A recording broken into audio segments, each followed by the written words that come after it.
What's up, guys? It's Eric, moreplates.com. Today we are checking out this rock situation. He is being called a pebble now. People are shocked. The world is in outrage because he has lost his muscle. This is what people are saying. But let's be honest, he's still yoked. It is not as big of a melt as people might be suggesting, because people don't understand what a baggy Hawaiian shirt is, apparently. However, like, you take anybody with a sick physique and you put him in a baggy Hawaiian shirt and you're gonna fuck him up in pics for sure. Like, he's not gonna look great. It's just how it is. However, he has absolutely lost a lot of size at the same time. And it doesn't help that he just had a role and he's like out there promoting a role where he happens to be playing the most jacked character he's ever played, essentially, short of like the Pain and Gain role, which was over 10 years ago now, and he is in his 50s. So on a proportional perspective, this is like the most jacked relative to like risk to reward profile role he's ever had. And he's had the most significant decrease in size precipitously thereafter, whereas typically he kind of like maintains a semblance of what he was in the role if he played somebody who is, you know, a little bit more jacked than what he normally walks around at. But now he's showing up to this premiere, or, you know, the promotion of it, and looking not just like typical, which is like, you know, smaller than what he would in the movie, because that's not unusual for him to, you know, like cycle up and kind of gain a bit of mass and then kind of like, you know, deflate a bit. But he actually looks more like gaunt in the face than probably ever before. Like, this is him at peak. This is what a lot of people know him as, and, you know, to a fault, because this is what people will compare him to, unfortunately, which is not a sustainable, you know, physique whatsoever. And this is what he got to in this role recently, which is arguably like striking distance of his best, if not his best.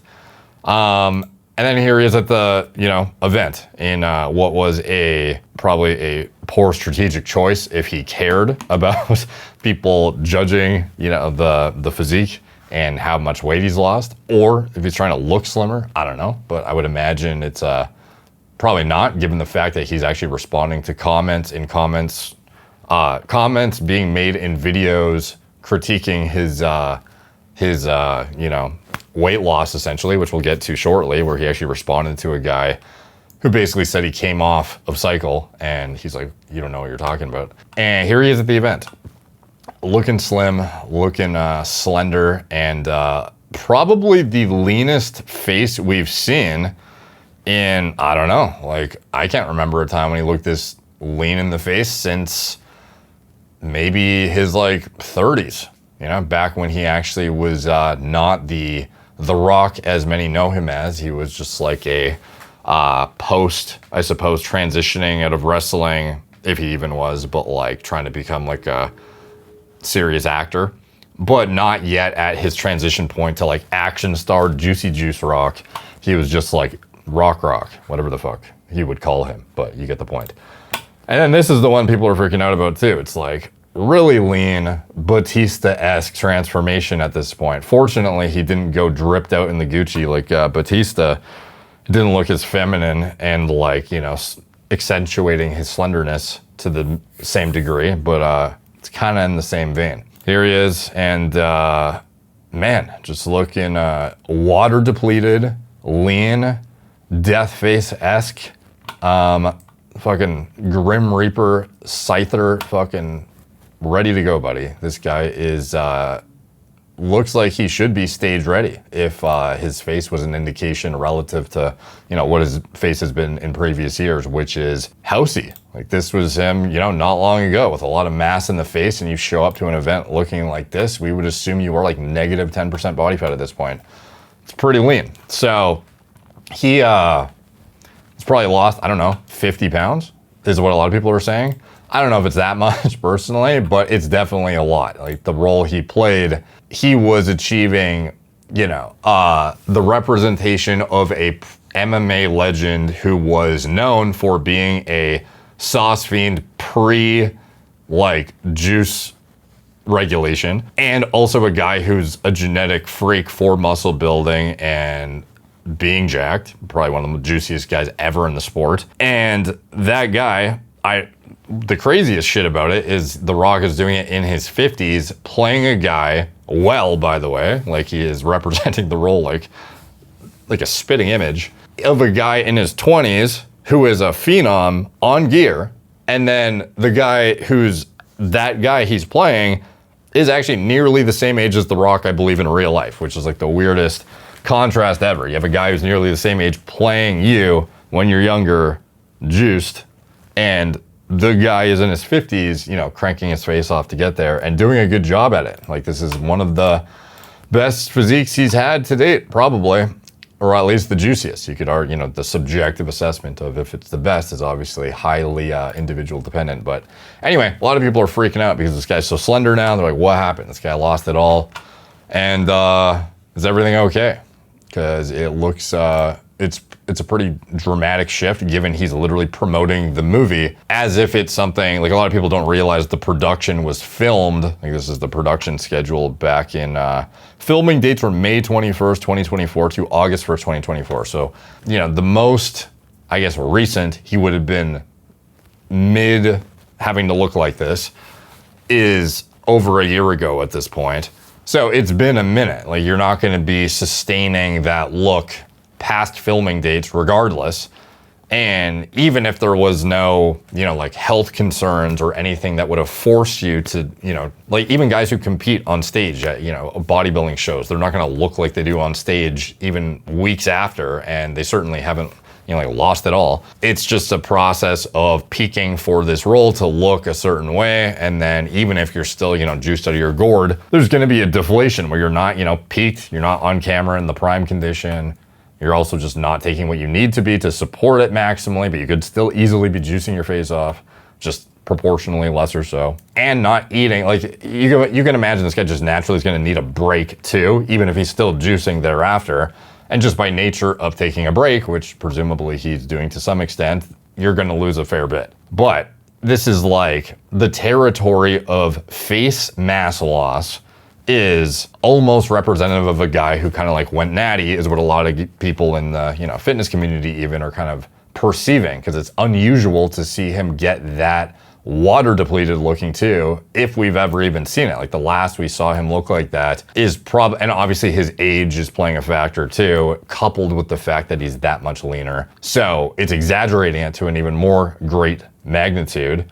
But this was him. I think a lot of people don't realize too, he actually used to look like this when he was younger. He's actually still more jacked now than he was back then, which, you know, just goes to show that he definitely hasn't, like, gone off, in my opinion, or whatever you want to call it, because who knows for sure what's going on. But this was him in his 20s, just a fluffy, you know, football player essentially, who's transitioning into being a pro wrestler, or being a good pro wrestler. And he's pretty yoked here, but thereafter he transitions into, you know, more full-time acting, I think, and you kind of see it play out in the face. You see it here, the cheekbones, the carvy fucking jawline here, and just the appearance is not representative of anything in recent memory of him from his 40s upwards to his recent 50s. He played a guy in his early 30s, roles that looked more just like a well-built, good genetic guy who's fit, but not a guy that's actually going out of his way to enhance to look like the big, like, meathead. Here he is, 32, 33, looking very lean, 35. Like, these are, if somebody saw that plus like 18 years or whatever is essentially what you're seeing physically at this event, is like what I'm gathering. Like, he looks more like what he actually is supposed to look like pre, like, heavy rock juice era. So it's not unusual for people who don't know that he actually is supposed to look like that, but for people who know him to be, you know, the absolute behemoth that he often portrays himself to be on the big screen and shows on social media and his workouts and stuff, you can imagine where people are gathering some of the comments that you're seeing. He is devolving from the rock to the stone to the pebble. Watch this space 2030. Trying to land Gandhi for his next film. I'm surprised that nobody is saying he's a clone. Maybe he realized that being juiced up the whole time wasn't doing his liver, kidneys, or heart any favors. Bro looks like a turtle without a shell now, LOL. He is nothing without his muscles. Jesus. He plays the same character in every single movie he does. Comma, comma, comma, comma. That's the only unique thing he brings to the table. He knows you can't survive being that big. He's a smart cat. He's going for preservation now. This not at Madame Tussauds Wax Museum. Jeez, Tiffany, fucking harsh, eh? When everyone is aging, there are some things our body limits us. We have to accept the changes.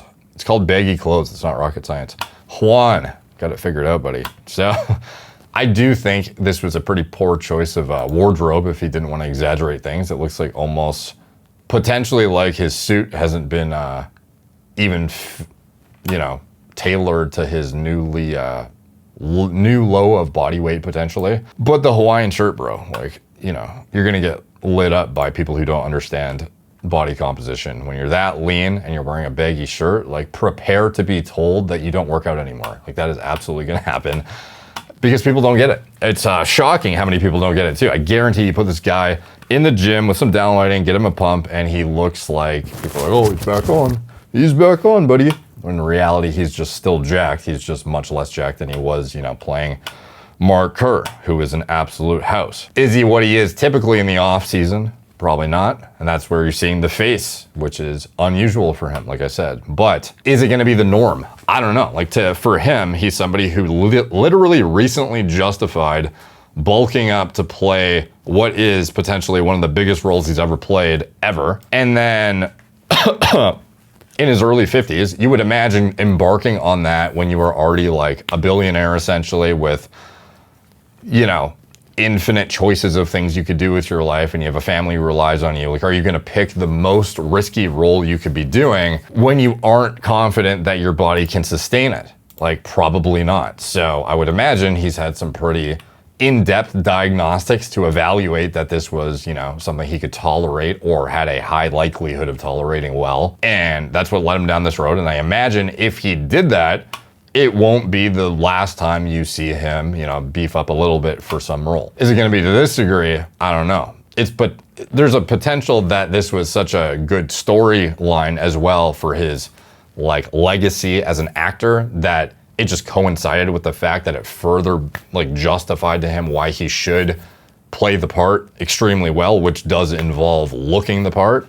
So, kudos to the commitment, I suppose. And he definitely nailed the look, to be determined on the acting, which we will see, shortly, I imagine. But yeah, a lot of people are the expected comments you see left, right, and center on social media. And this thing blew up insanely big because he is a prominent and outspoken, I suppose. Well, he's not really a prominent fake natty, but he has essentially said flat out that he is, doesn't take gear, or is, I think the only admitting he did to anything was, I took something when I was in my teens, and, it was just like a random pro hormone or something, and then that was it. And essentially has dodged it for his entire career, if not outright kind of said in a roundabout way that he doesn't do anything. That's where people kind of get on, because it's like, okay, bro, sure, this is all just, natural, of course.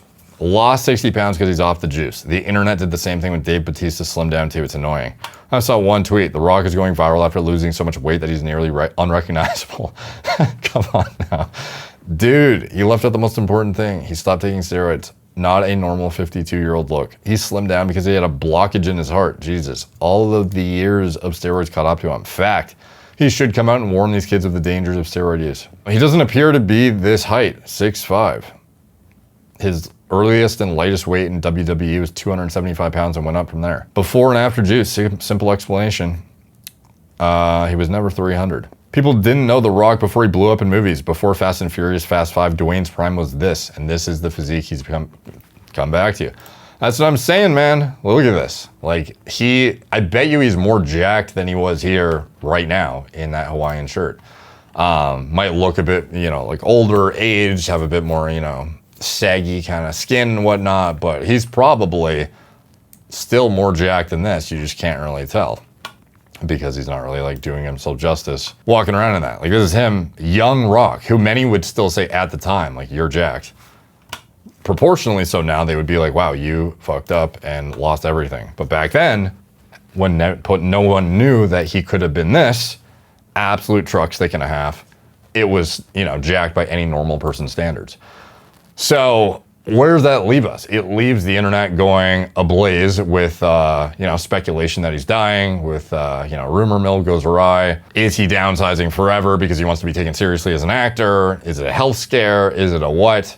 It seems like there are a lot of news outlets that are kind of like coming to his defense. I don't know if it's like a PR facilitated thing or on his, just by them trying to pick up the story and have their own spin on it. Like one even said he slimmed down for the role. It's like, what are you talking about? Like he literally gained copious amounts of muscle beyond what could ever be justifiably justified to do if it wasn't for, being this character in the most pure essence. Like there's nothing healthy about what this is. Like he gained insane amounts of juice muscle for sure at early 50s. And he is shockingly actually commenting on some of it, because I guess it is bothering him, which is interesting because typically he's never one to speak on these kind of matters, but a fitness industry guy who does videos about, hormone use and whatnot, did his critique of the situation, and The Rock actually commented. The Rock has officially come off steroids. Now, love him or hate him, this guy is on the top of the charts when it comes to fake naturals. He's right up there with Mike O'Hearn. However, the show looks like it's finally coming to an end. He recently found out that he had plaque buildup in his circumflex artery from his decades of gear use. Now, the reason why this plaque buildup can be so fucking dangerous is because it can lead to heart attacks, strokes, or aneurysms, which is probably why he decided to hop off. Now, steroids in general, especially when taken in high doses, can have an extremely negative effect on your cholesterol, blood thickness, and your blood pressure, which can accelerate plaque buildup. And obviously, bro, you don't want this happening to you on your blast, so this is what you're going to do to make sure you prevent this from happening. First off, you want to make sure that your full support stack is in place in terms of your supplements. You want to make sure that you got nattokinase, COG10, citrus bergamot, all your fish oil, and telmisartan as well. You also want to make sure that you're keeping your fat under control. Do not have a high body fat percentage when you're taking a blast, and also make sure you're doing your cardio at least 3 times a week. You also want to make sure that you're not combining partying with your fucking cycle. Don't smoke excessively. Do not drink excessively. Do not combine partying with your fucking cycle, bitch. This can all accelerate plaque buildup massively. And you also want to make sure you're on top of your labs as frequent as possible. At the bare minimum, get them done pre, mid, and post blast. But if you can, I'd get them done every couple weeks when you're starting out. Jesus Christ, that's like super aggressive. I get, the risk aversion for sure, but that's pretty frequent. Also want to make sure that you get your heart checked pre-cycle. Get an echo and an EKGs is absolutely mandatory to make sure you don't have a pre-existing heart condition. If all that shit's in check and you make sure you keep your doses low, you don't run toxic as fuck compounds like Anadrol or Tren, you should be good to go. But just keep in mind, anything you take will come aside. Always be on top of your goddamn blood work. And if you need help with your blast in specific, hit me the fuck up and let's get to work. The Rock has a... Dude, that was so fast paced. I was like trying to absorb everything and I was like, holy shit. But anyway, The Rock, this is 100% not true. That's like, can you imagine him just sitting there watching this video and just being like, what the fuck, man? This is bullshit. I got to comment on this one. Of all the ones, he has to comment on it. And, obvious logical replies. Like, no way, bro. Like, why are you even here, Can you smell what The Rock is cooking? LMFAO, The Rock is hurt. What's not true? He said a lot of things in here. And I guess the main thing is right at the beginning, he basically says, before transitioning into, what the precautionary measures are to avoid getting to the place that, supposedly The Rock is at, where he's forced to cycle off because he's basically dying. He is coming off because of that. Officially come off steroids. Now, love him or hate him, this guy is on the top of the charts when it comes to fake naturals. He's right up there with Mike O'Hearn. However, the show looks like it's finally coming to an end. He recently found out that he had plaque buildup in his circumflex artery from his decades of gear use. So, decades of hormone use equaling plaque buildup in your arteries, and this is what he found out supposedly. So now it's like he finishes this movie, and now it's time to get healthy and stop, risking it for the biscuit or whatever the saying is. Is that a saying? I don't know. It just popped in my head though. And he is presumably, done for good, you would think, if this was indeed true. He says this is 100% not true though. And the clip he's referring to when he says the plaque buildup, it's coming from, I assume, this podcast he did recently with Dr. Mark Hyman. And basically they talk about a preventative approach to healthcare and staying on top of diagnostics and what you can learn from getting, proactive blood work and a bunch of stuff that it's kind of odd for The Rock to be doing something like this, given he is typically averse to talking about anything related to something that could be like spun on him. Like, as far as I can tell, he's pretty good at controlling the narrative of what he goes on. Like, he's gonna make sure stuff doesn't come up, whether it's communicated beforehand or I don't know. Like, I imagine he has a pretty rigorous approach to making sure he doesn't have to talk about steroids or whatever. But in here, he's like coming on to talk about stuff that's wrong with him or he thought was wrong with him. And it's kind of like sugar-coated to whatever degree they want to do it, obviously, because they're friends and this is supposedly his actual doctor. But my interpretation of it is they kind of want to show that he gets some value out of this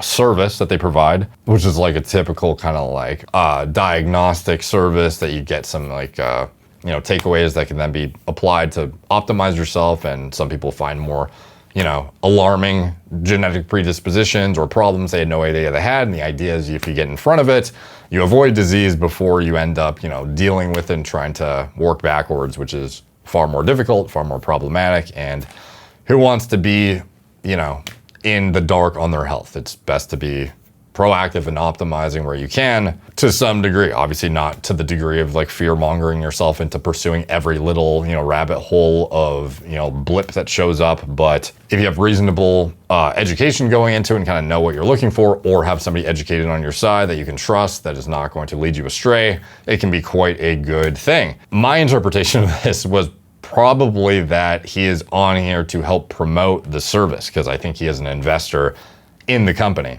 I believe they actually disclosed that at some point during the show, or at least they should have. But investing in this company, obviously the upside for both of them mutually is to talk about his experience with it and like the value he got out of the service, which is fine. But it's like probably why this is the only time he's ever going to talk about this kind of stuff. And they end up talking about his, what they thought might have been atherosclerosis being detected via what did they get, like some typical kind of like proactive imaging, which by the way, when you are at this age, like having a like good CAC score is not unusual. So having some like, but also to that effect, having plaque at this age is not unexpected, nor is it uncommon. In fact, it would be more likely that somebody would have plaque than not in their early 50s. Just putting that pretense out there, and I'll give context as to why in a sec. And I was never a medication guy. Like I wasn't taking any kind of medications or anything like that. And even now, as it relates to my heart, I thought that was an interesting intro to talking about it.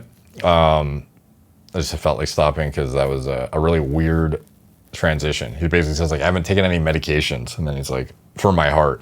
It's like, I don't know, is it like a bit of a white lie sort of thing? Like, how can I say I don't take medications when I'm like a literal walking pharmacy for this movie I'm doing? And then he just like, the caveat is like, for my heart, I've actually never taken anything.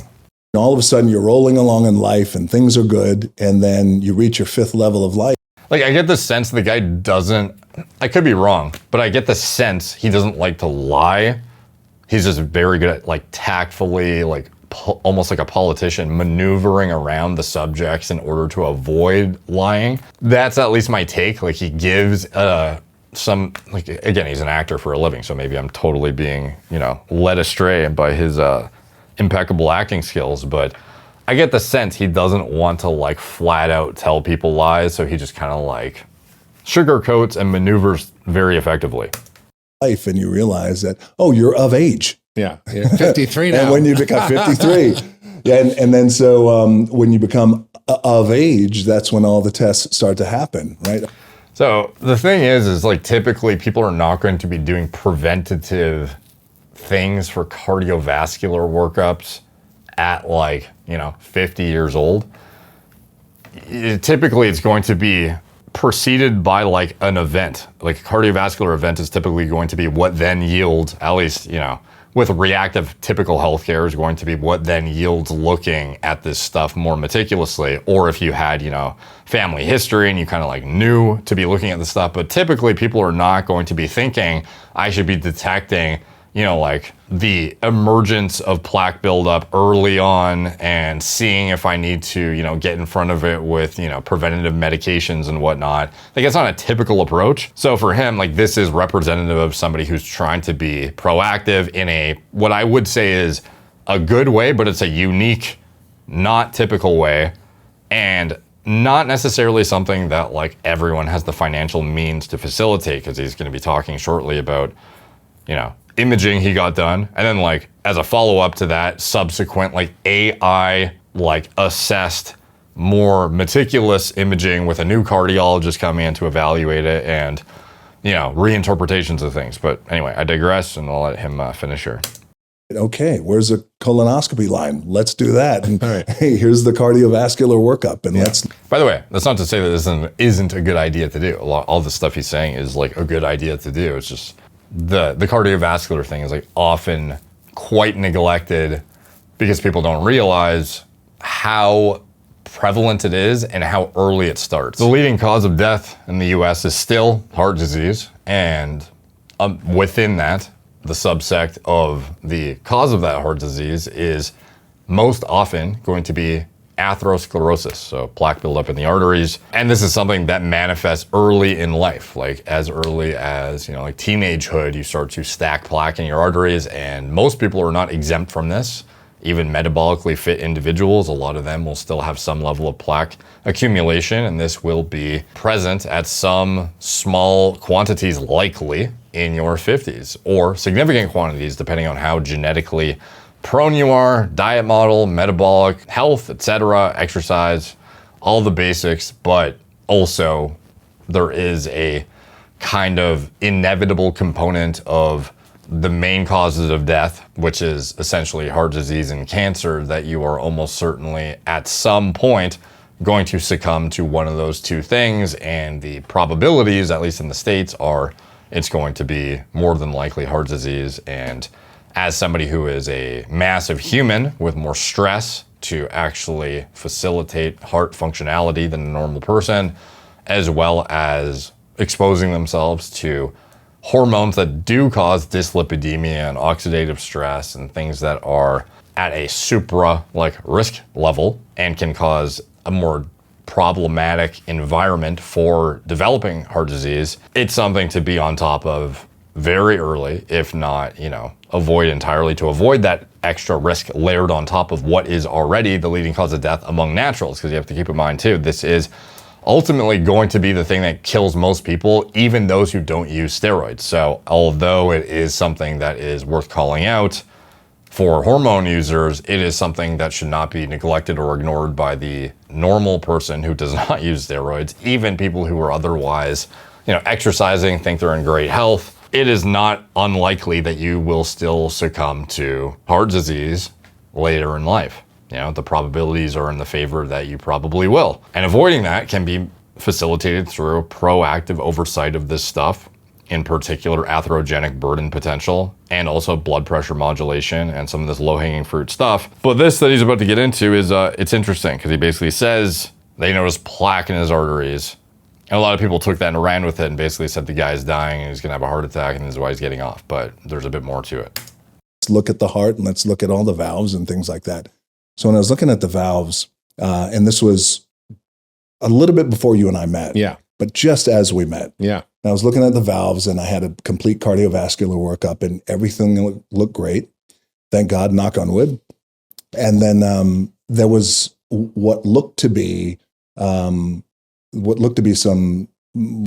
stuff inside the, like a buildup of like what a they thought was buildup, plaque. what they thought was plaque in the circumflex valve. In the artery, in the artery, right? And I didn't even know what that. I never even heard of that. It sounds cool. It goes around the back of your heart. It goes in the back. Now I know that, right? I always hear the main two. Yeah. That's what you hear. Yeah. But for those listening, like me, I was unaware that we also have a really important one that goes around the back, the circumflex. There was some buildup, or so they thought. And then when we looked at that on the old school traditional MRI and the scans, it looked like I had buildup. And then immediately the call to action was, all right, well, let's get you on this medication. It's a multi-month medication, and here we go. We got to get on it right away. And I thought, God, And I was so hesitant because I wasn't taking a medication. So then I called you. Yeah. And I said, Doc, listen, here's what I got. I'm not indicting anybody. I'm not throwing anybody under the bus, but what do you think? Yeah. And here's what their suggestion is. And again, I'll never forget on that Zoom, you went, okay, hold on. Let's not jump to conclusions. I don't want you getting on that right now. Don't get on the medication. There's a couple of steps here, I think, that we can do that could be invaluable. For example, let's get a scan done, but let's get an AI scan done. Yeah. That is incredible. And I said, okay, we got the scan done. You sent it to your guy. And then it came back. And, it was almost like, when you hear a song for the first time, and you're like, holy fuck, I love that song. That song sounds great. Yeah. So I remember when you told me, you said, hey, look, here's the report from our head cardiologist, who's a very good friend of yours. And you said that he said, looks great. It is just an anatomical thing that's happening back there. It's not built up at all. Yeah. His valves look great. Come back in 3 years. And what was amazing was, your cholesterol was actually pretty good. I mean, you had low HDL genetically, which is the good cholesterol. It's a little oversimplification, but when we did a deeper panel of your cardiovascular risk factors, and we looked at things like ApoB, which is now being declared as this sort of the best biomarker for your heart, which again, most doctors don't. They don't do that, right? No. We looked at your, insulin metabolic health, looking at blood sugar and insulin, which nobody really looks at, and your insulin resistance score, which was perfect. You didn't really have any of the risk factors. Your inflammation level was super low. Interesting that I just noticed. He says your HDL was genetically low. It's like, how did you determine that? Like, the guy obviously came to you relatively recently and has been on hormones probably for years. Like, he has low HDL because it's like the number one thing that happens when you take gear that's reflected in biomarkers, with exception of like the crushing of gonadotropins. You will have suppressed HDL. So I thought that was an interesting caveat. He's like, it's genetic, not just you have low HDL. He probably knows that the androgen use will have that on your blood work. So it gave him a little bit of a cop out there. But regardless, interesting. So it's not always going to be something that is incredibly, he basically got a second opinion. This guy totally disagrees with the first guy. It's highly likely that you could have had a third guy come in and say, the first guy was probably right, for all we know. Interestingly, though, to me, more so than the HDL thing, is the fact that he is speaking about this anatomical, unique, structural abnormality that's getting confused for plaque accumulation. If this was something you had done before, presumably, this is something that would have been noticed because it wouldn't have been changing. If it was an anatomical, very unique structural thing inherent to your body, this would have been picked up before if he had ever had preventative screening done. By his account, he's suggesting that he's never had screening done, despite the fact that he is the highest paid actor on the planet, I believe. A guy who is one of the highest paid and one of the most who needs to rely on being a big jacked, probably on hormones guy to be that most paid actor. And yet in his 50s, he had not even had the screening done. It just goes to show, a lot of people are always oh, you have these people have the best trainers, and they have the best this, and they have the best that, and they have the best access to this and that. And it's oftentimes, despite the fact that they have all this money and all these resources, there's no one in their camp that's actually properly advising how to be thorough and diligent. And then it just goes unchecked because they don't even know they should be checking this stuff until they're, quote unquote, old enough or whatever.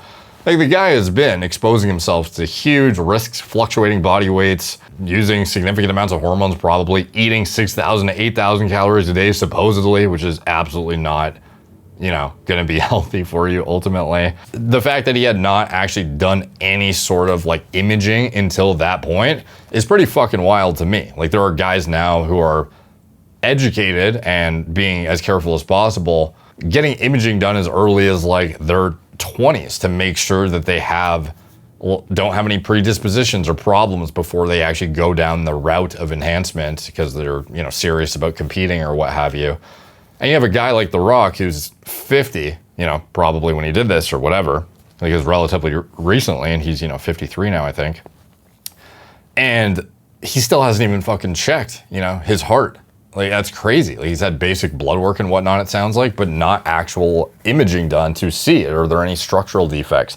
Have I actually caused any, like, you know, cardiac remodeling that is going to be detrimental? Is there anything that should preclude me from ever doing this? You know, like, it is, it's crazy to me, because somebody would have picked that up if that was done before. Like, it would have been misidentified as plaque if that's actually what would happen, or somebody would have identified that it was like a weird structural thing. So, you know, that was kind of baffling to me. But, you know, he got it done, great.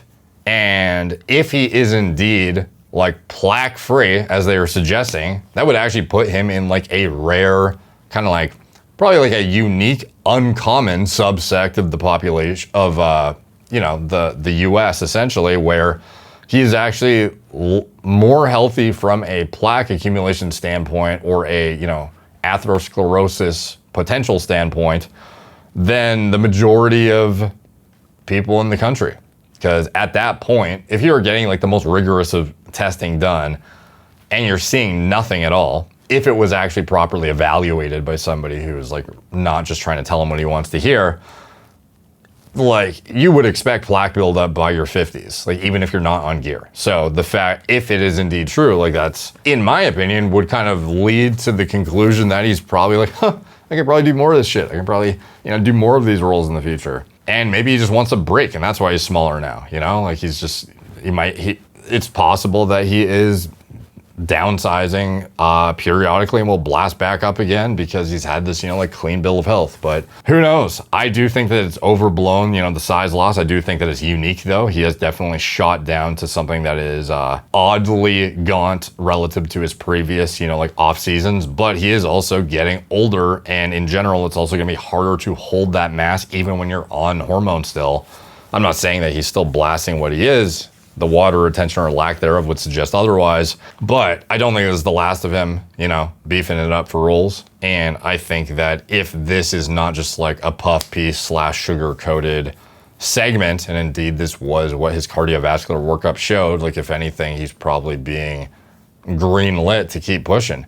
And he's looking at guys like O'Hearn. He's like, this guy's still fucking cranking, and he's what, going to 60, and he's like not even a tenth of an actor I am. So, like, obviously if he justifies it, I should do that, you know? Like, why would you not? So there's a lot of, you can imagine this guy is at the prime of his life for career potential, cementing your legacy if you get a clean bill of health for ASCVD potential, and you otherwise have no concerns from like a cardiovascular structural standpoint. You don't have high blood pressure. You don't have sleep apnea.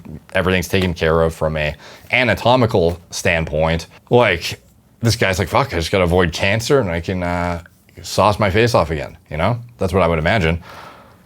Even the fluctuating of body weight, though, in itself is unhealthy, and it's going to continue to be more difficult to push up and down the way he is.